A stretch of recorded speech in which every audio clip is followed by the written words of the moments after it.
在漫威有这么一个女孩，她有着一头漂亮的红色长发，她还拥有强大的异能，光靠意念就能够隔空移物。她尤其擅长心灵控制，她影响了浩克，制造了一场巨大的混乱。布鲁斯班纳甚至因此背负了罪名，他还失去了最亲近的家人，还被抓去做过实验。为了寻找家人的下落，他闯进了一个政府部门，可找到之后，他伤心欲绝，能力暴走，制造了一个巨大的绝对领域。他被世人所误会，被当作了一个邪恶的反派，直到有一个穿着红蓝战衣的男人救了他。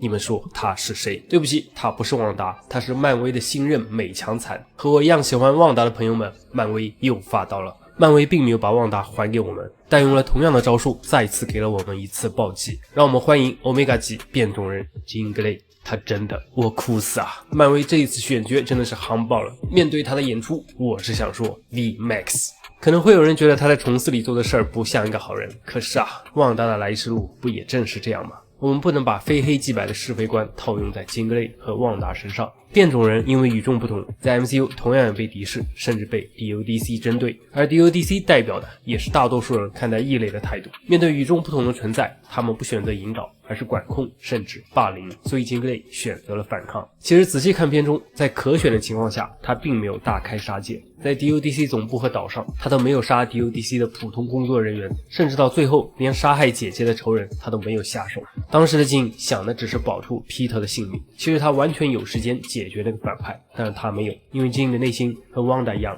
是善良且柔软的。从他和姐姐 Sarah 的对话里面就能看得出， DODC 说守和会的忍者是一群没有人引导的孩子，那金格雷又何尝不是呢？ DODC 愿意给李豆豆一个改头换面的机会，为什么不给他呢？核心原因还是因为金格雷的能力太强大太特殊了，所以 DODC 生出了不该有的心思。但也正是他们对萨拉格雷的行为，才造就了后面金格雷的报复，还有母亲的抛弃以及后续寄养家庭的行为。种种遭遇让他被迫形成了尖锐的性格，以各种应激的行为来保护自己。这时候就需要一个人有能力有意愿去帮助金格雷，也就是 Peter Parker。 他们俩有着相似的遭遇，这也是为什么后面梅姨安慰 Peter 的话能够抚平我们的凤凰女。结尾金一个人坐上大巴离开了，不知道他和 Peter 还会不会有后续，因为我已经脑补了10万字他和 Peter 的小甜文了，好希望他们俩在一起啊！我真的越来越磕这对 CP 了。在我二刷重四的时候，我还在思考一个问题， MJ 到底是什么时候被附身的？影片后面 MJ 提到自己被附身时的经历，说的是自己好像上一秒还坐在桌子前，所以有没有可能金格雷其实在直升机上就附身在了 Peter 身上，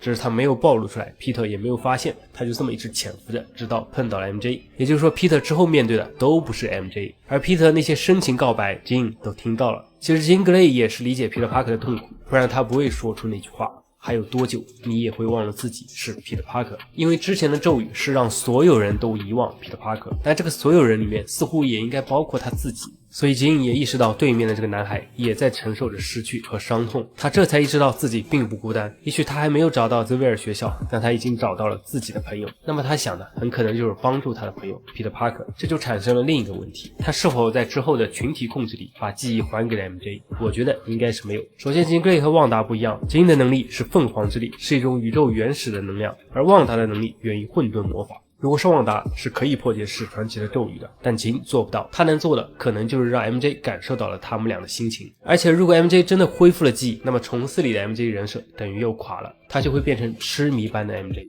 他甚至可能同时存在2种人格，一个是重3之前单恋过 Peter 又和 Peter 相爱的 MJ， 另一个就是从未认识过 Peter， 只是和内德是好友，上了 MIT 并且有了新男友的 MJ。 这两个 MJ 是水火不容的，因为从重1到重3的经历来看， MJ 喜欢的男生一定是一个聪明优秀的男性，甚至可以说是 Peter Parker 的试令我。而 MJ 又是极其独立的女性，她读完信以后对 Peter 生气的原因，一方面就是觉得如果这些事儿都是真的，那么你 Peter Parker 应该在4年前就告诉我这一切，而不是替我做决定，什么保护我的安全，从此让我的人生走上了另一条路。所以说是你让我不认识你，是你让我不再爱你。而这份想法我认为金格雷是能够理解的，这是优秀女性之间的共鸣。所以我觉得不管是从金格雷的角色来说，还是对 MJ 来说，都不应该让 MJ 恢复记忆。至于 MJ 和 Peter Parker 的未来，就看以后的编剧怎么写了。就我看来 Peter Parker 已经放弃了把这封信交给 MJ， 因为内心深处 Peter Parker 知道自己和 MJ 已经结束了，他爱 MJ， 但这份爱只能由他独自承担了。也许以后他们可以重新做朋友，但是甜蜜的过去是真的回不去了。蜘蛛侠崭新之日不如就叫蜘蛛侠虐心之日。到这里我已经失去了3刷的勇气，太虐了。我以为2刷的时候我能习惯这些泪点，但是我大错特错。Peter Parker 每一个受伤的镜头，金格雷每一个难过的瞬间，就像一把锯子反复在我的心头来回撕扯。漫威不是说合家欢吗？怎么从幻红开始就只会发刀子呢？我真心希望蜘蛛侠5或者新 X 战警1就不要这么虐了。我也真心希望 Peter Parker 和金格雷能在一起。至于镭射眼，他可以去找白皇后呢嘛。哦对了，据美国多家媒体报道，女星萨马拉·维文将出演漫威的新任白皇后。天哪，那股分镜也太适合了吧。